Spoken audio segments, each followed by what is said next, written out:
네, 우리 축구대표팀이 어젯밤 우루과이와의 카타르 월드컵 H조 조별리그 1차전에서 0대0 무승부를 거뒀습니다. 남미 강호 우루과이를 맞아서 대등한 경기를 펼쳤는데 비겼지만 잘 싸웠다라는 평가 속에 귀중한 승점 1점을 확보했습니다. 네, 최동호 시사평론가 그리고 스포츠문화부 홍석준 기자와 함께 이야기 나눠보겠습니다. 두 분 어서 오십시오. 예, 안녕하세요.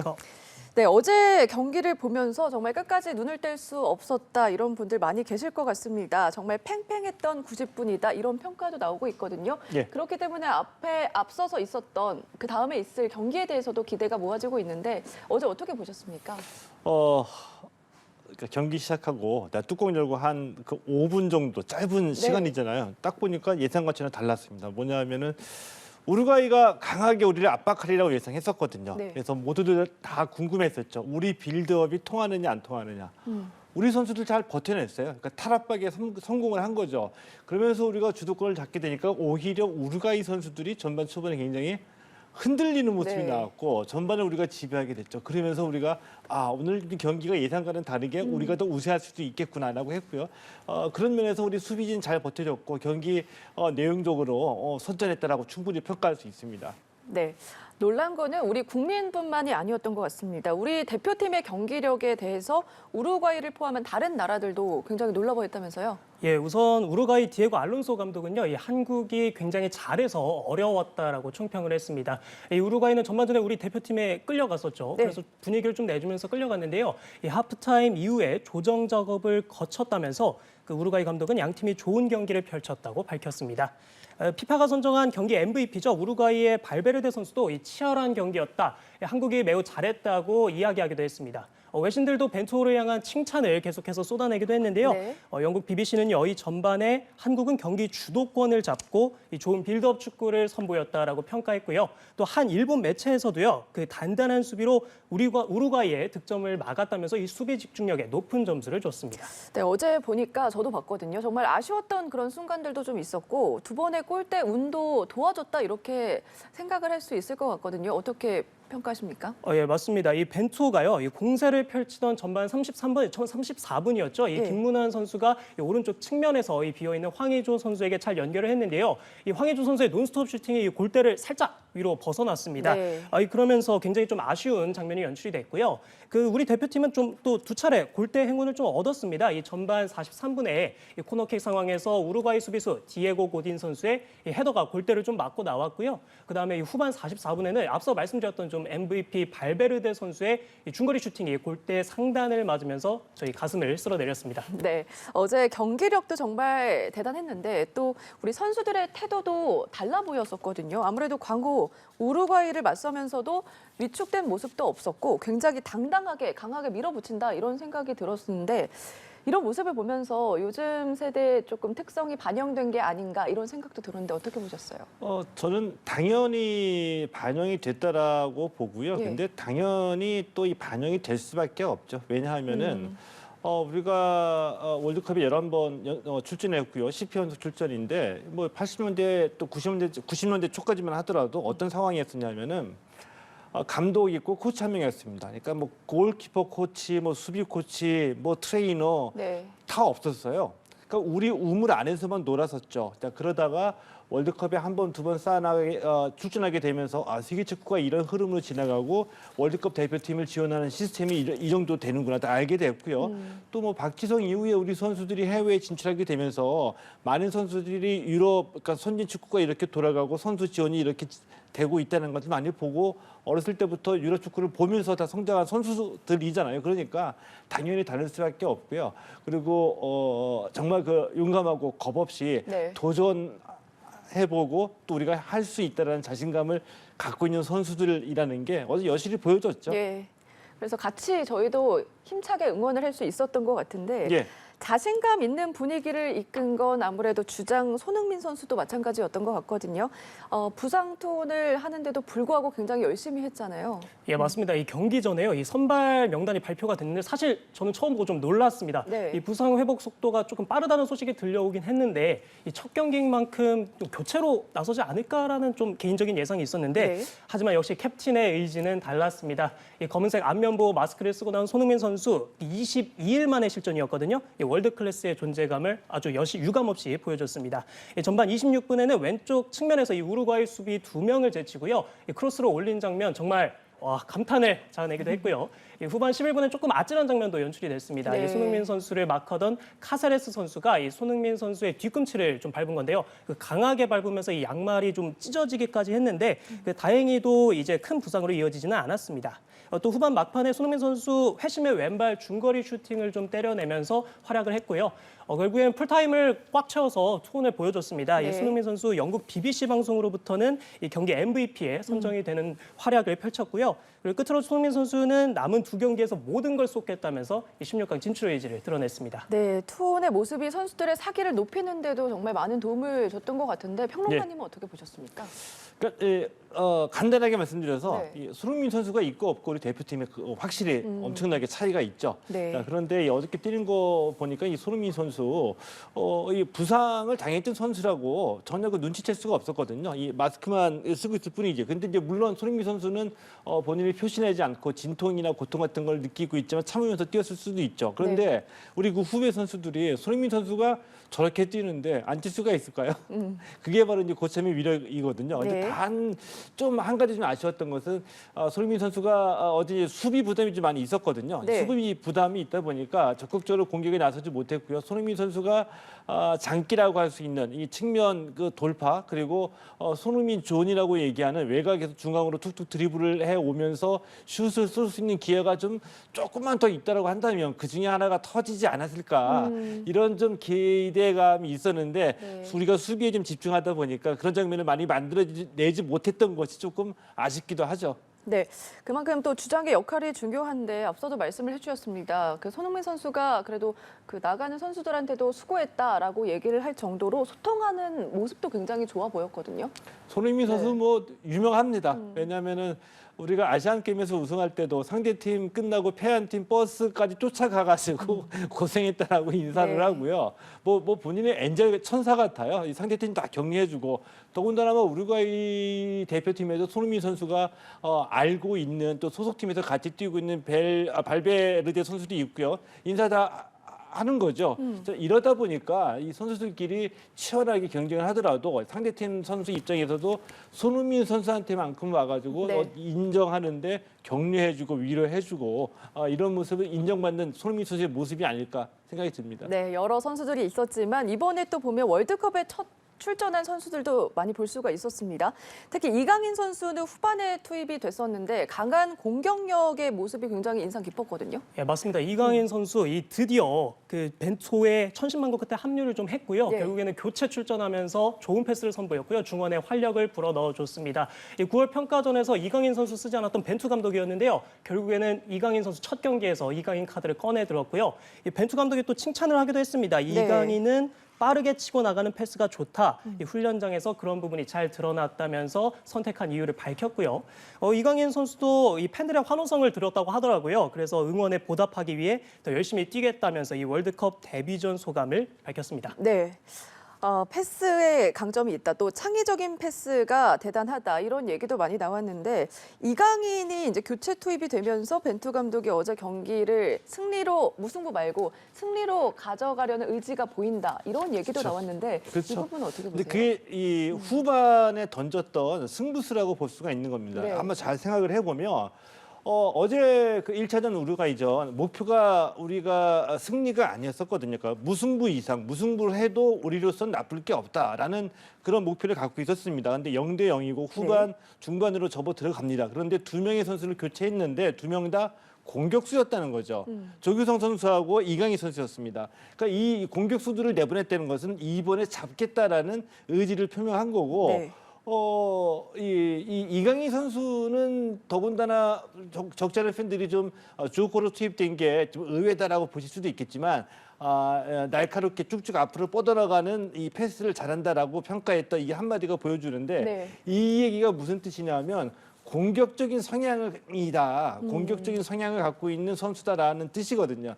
때문에 후반 중반 이후에 0대 0까지 우리가 잘 이끌어왔고 네. 지금 승부수를 던질 시점이다. 그래서 공격수 2명을 넣었는데 다 잘했죠. 네. 한 가지 못했습니다. 골이 없었죠.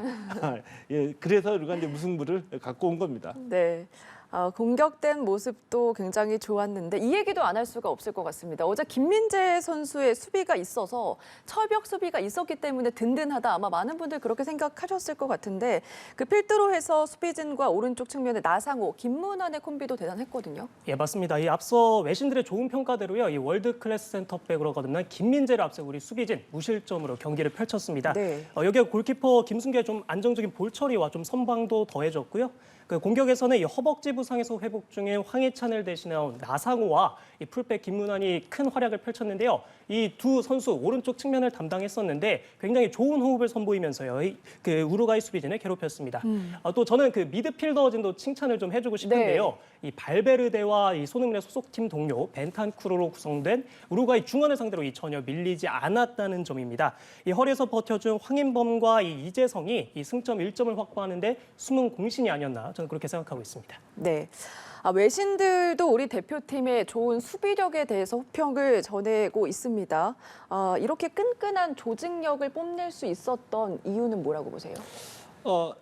일단 이 기능적으로 보면은 가장 걱정했던 자리가 오른쪽 풀백 아까 말씀해 주신 김문환 선수 자리였거든요. 네. 근데 왜냐하면 어제 이제 김진수, 김영권 또 김민재 선수는 대표팀에서 오랜 기간 동안 다 맞춰온 선수들이에요. 예. 그런데 오른쪽 풀백에는 아주 주전으로 누구다라고 낙점이 하지 못했었고 계속 실험을 또 했던 자리였기 때문에 김문환 선수 어제 오른쪽 풀백으로 나서면서 호흡을 잘 맞출 수 있을까, 뚫리지 않을까 걱정이 많았는데 굉장히 잘 해줬죠. 네. 잘 해줬는데 어제 우리 수비 굉장히 잘 버텨줬습니다. 그런데 우리가 여기서 가장 중요한 게 수비하면은 우리가 수비수들을 먼저 생각하거든요. 예. 근데 수비를 잘 하고 득점을 주지 않기 위해서는 수비는 수비수들만이 하는 게 아닙니다. 이 앞에 미드필더에서 이 우루과이에 얘기해줬던 것처럼 밀리지 않아야지 수비에 대한 부담을 덜어낼 수가 있거든요. 네. 그리고 최전선에 나가 있는 우리 공격수들, 뭐 이재성이나 황의조나 손흥민 선수가 이 우루과이 선수가 제일 먼저 맞닥뜨리는 제 일선이잖아요. 그럼 나는 공격수니까 수비 안 해. 공이 오기만을 기다려라고 한다면 수비수는 정말 힘들어질 수밖에 없죠. 그런데 어제 10명, 필드 플레이어 10명의 선수가 전부 다 수비에 가담했고 자기 위치에서 자기가 할 일 플러스 수비 부담을 줄이기 위해서 더 뛰어들기 때문에 네. 이렇게 끈질긴 수비가 나온 거죠. 우리 대표팀과 우루과이의 경기가 끝이 나고 바로 이어서 또 포르투갈 그리고 가나의 경기가 치러졌거든요. 어떻게 보셨습니까? 네, 맞습니다. 저 우리나라와 우루과이 경기 보고 나서 잠이 오질 않아가지고요. 네, 아마 그런 분들 많이 계셨을 것 같아요. 맞습니다. 저도 그중 한 명이었는데요. 이 포르투갈과 가나의 경기 볼 수밖에 없었습니다. 네. 이 치열한 활약전 끝에 이 후반에만 5골이 터지면서요. 이 포르투갈이 가나를 3대2로 꺾었는데요. 이 맨유에서 방출돼서 이 실업자가 된 호날두가요. 이 페널티킥으로 이 선제골을 넣었습니다. 2006년 이 독일 대회부터 이번 카타르까지 5번째 월드컵 출전인데 이 통산 8호 골이었고요. 이 또 신기록이 나왔습니다. 이 5개 대회 연속 득점에 성공한 역대 최초의 선수가 이제 호날두 선수가 됐고요. 뭐 우리나라에선 이미지가 좋지 않지만 그래도 대단한 선수인 건 부정할 수가 없을 것 같고요. 네. 이 가나도 이 에이스 앙드레 아유의 동점골로 반격에 나섰지만 이 포르투갈은 역시 H조 최강으로 꼽힌 팀다웠습니다. 뭐 펠릭스, 레앙의 추가골로 승기를 잡았는데요. 또 미드필더 페르난데스의 활약도 우리 대표팀이 주의 깊게 봐야 할 대목으로 생각이 됩니다. 네, 우리 팀의 경기력도 또 굉장히 좋았지만 상대적으로 좀 여유롭게 생각했던 가나 경기도 기대 이상으로 굉장히 좋았거든요. 평론가님 어떻게 보셨어요? 가나도 잘했죠. 네. 근데 어제 이 포르투갈이 고마워요. 왜냐하면은 적절하게 포르투갈이 이기기도 이겼지만 네. 적절하게 컨트롤을 잘 해주면서 이 가나의 어디가 강점이고 어디가 약점인지를 잘 보여준 거거든요. 예. 일단 이 가나가 공격력은 예상했던 것보다 굉장히 화력이 좋습니다. 그래서 포르투갈을 상대로 2골이나 뽑아냈고요. 그런데 어제 이 가나 수비진들이 그 경고를 4장 받았거든요. 근데 그 굉장히 이 포르투갈 공격수들하고 신경전을 벌이는 모습이 많이 나왔고요. 특히 이번에 뭐 사우디아라비아도 그렇고 일본도 그렇고 승리를 거둘 때 그 옵사이드 트랙을 적절하게 잘 이용했잖아요. 네. 근데 가나는 옵사이드 트랙에 오히려 뚫리는 모습이 많이 나왔어요. 그러니까 우리가 보통 일자 수비라고 하는데 4명이든 3명이든 수비가 평형을 이루고 일자 옵사이드 함정을 파는데 이게 침투 패스 한 방으로 뚫리는 장면이 많이 나왔기 때문에 우리가 어디를 공략해야 되는지 어제 경기에서 굉장히 드러나왔죠. 그리고 우리가 한 가지 굉장히 주의해야 될 거. 어제 그 공수 전환이 굉장히 빨랐거든요. 네. 이 공수 전환이 빨랐다는 얘기는 우리가 공격하다가 공을 빼앗겼을 때 한 번이나 두 번의 패스로 인해서 실점까지 갈 수 있는 위기 상황을 맞을 수도 있다 때문에 항상 공격할 때의 역습에 대한 대비를 우리가 염두에 두면서 플레이를 해야 된다. 이 말씀도 좀 드리고 싶습니다. 네, 바로 다음 경기가 가나전이기 때문에 어떻게 경기를 준비해야 될지 파악할 수 있는 우리에겐 좋은 시간이었던 것 같습니다. 네, 총 32개국 8개 조의 조별리그 1차전이 모두 끝이 났고요. 이전 대회와 비교를 했을 때 주목할 만한 점은 뭐가 있을까요? 예, 일단은 한국과 우루과이전 어제 경기를 포함해서 0대0 무승부가 벌써 4경기가 나왔습니다. 그 2018년 러시아 대회 때는 전체 64경기 중에 0대0 무승부가 단 한 경기밖에 없었거든요. 그래서 이 역대 월드컵에서 0대0 무승부가 가장 많이 나온 게 총 7번이기 때문에 역대 최다 0대0 경기 기록이 나올 대회일 가능성이 굉장히 커졌고요. 네. 또 현재까지 치러진 16경기에서 총 41골이 나왔습니다. 이 경기당 2.56골이 나온 건데 그 2014년 브라질 대회는 2.67골, 2018년 러시아 대회는 2.64골로 이전 대회들과 비교해서 조금은 골이 터지지 않았어요. 좀 뭐 시원하지 않을 수도 있다라고 생각하실 수는 있지만 네. 뭐 연기가 많이 남아 있기 때문에 언제든 뭐 이런 평균 득점은 뭐 달라질 수 있고요. 그리고 1차전이 끝난 이 시점에서 가장 큰 관심은 이 아시아 국가들의 선전이라고 할 수 있습니다. 네. 이 사우디아라비아가 우승 후보 리오넬 메시가 있는 아르헨티나의 2대1 역전승을 또 거뒀고요.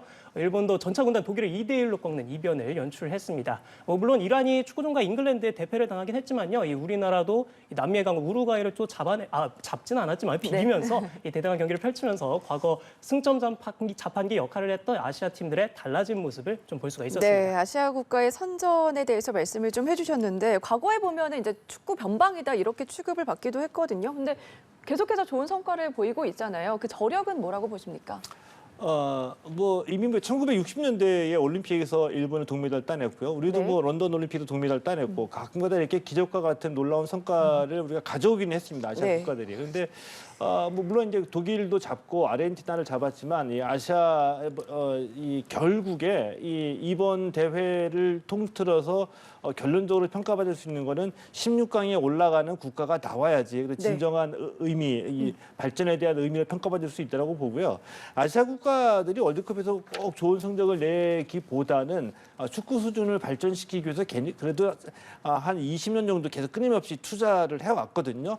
근데 첫 번째는 2000년대 들어서는 아시아 축구를 이끌어온 그 엔진, 심장이 한국과 일본의 경쟁이라고 볼 수가 있겠고요. 이것이 이제 어느 정도 위치에 올라가니까 뒤늦게 아랍 국가, 중동 국가에서 AFC, 아시아 축구연맹의 요직을 장악해 나가면서 그들이 아시아 축구의 그 헤게모니를 가지고 갔고 카타르를 중심해서 이번에 많이 투자를 했는데 그 결과가 이번에 좀 사우디아라비아 등을 통해서 좀 나왔으면 좋겠습니다. 네, 어제 경기는 우선 무승부로 끝났지만 굉장히 잘 싸웠잖아요. 근데 앞으로는 더 중요하니까 다음 경기 일정도 좀 짚어주시죠.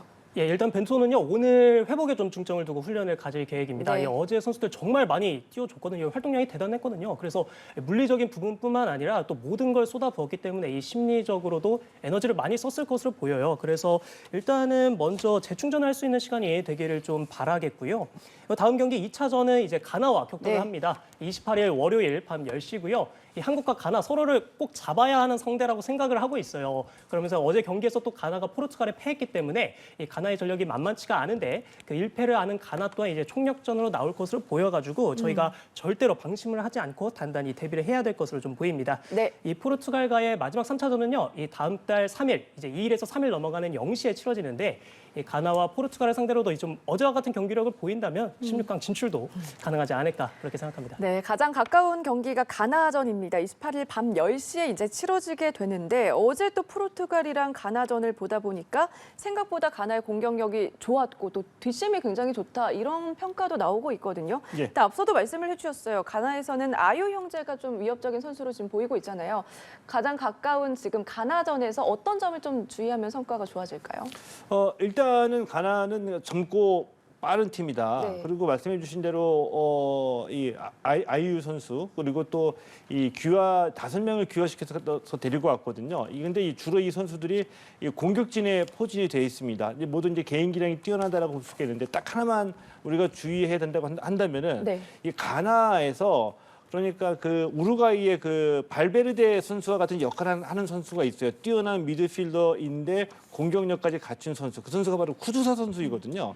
어제 뭐 득점을 하지는 못했지만 이 선에서 공격전도 확실하게 해주면서 위협적인 장면을 많이 만들어냈거든요. 때문에 우리가 우루과이전을 대등하게 가져갔던 것처럼 가나전에서 승리를 하기 위해서는 우선 미드필드에서 쿠두사 선수를 확실하게 지워버리는 게 네. 지워버려야지 우리가 주도권을 가지고 올 수 있다라고 말씀드리고 싶습니다. 네, 앞으로도 경기가 남아 있으니까 잘 회복해서 멋진 경기 보여줬으면 좋겠습니다. 지금까지 최동호 시사평론가 그리고 스포츠문화부 홍서준 기자와 함께했습니다. 고맙습니다. 네, 고맙습니다.